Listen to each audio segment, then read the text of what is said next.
nutrient solution sa reservoir. So check natin yung EC.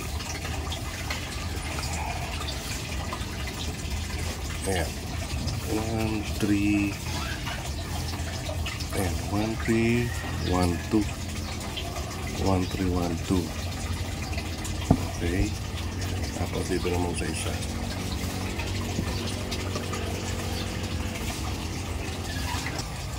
Ayan. Kakalibrate natin sa KISS solution. Ay, paubos na nga eh. Punta lang tayo kay Katanim mamaya para makakuha ng panibago. Maka-order, makabili.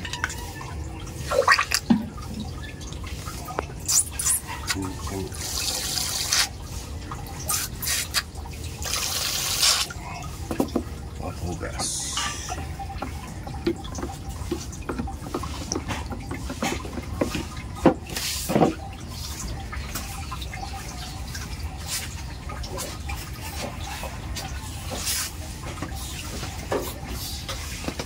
Ito naman isa.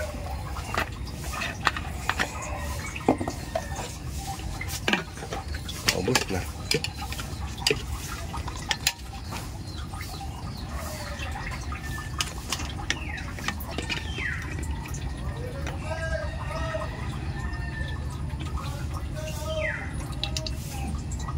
Ayan. Moving air.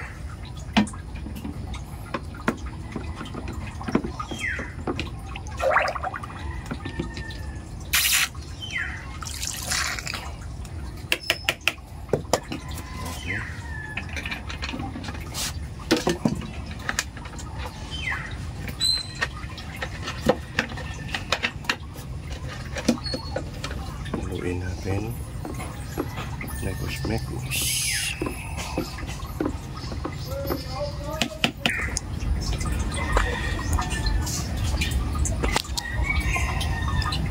Two, 7, 4.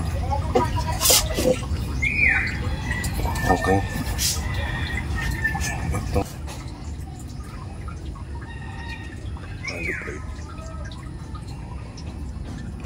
Lupog lang. Okay, isa natin yung camera. Lupog lang, then press yung cal. Hold lang, yan ang cal. Okay, 176. Baba natin. Long press para mabilis bumaba.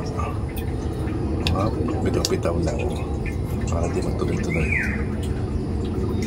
161 up, 1199, 12 up natin. Ayan, 1201, 1199. So ayaw mag 1201. So, okay na yan. 1201. Okay, 1201 ang calibration niya. So, try uli natin. Ayan yung reading niya.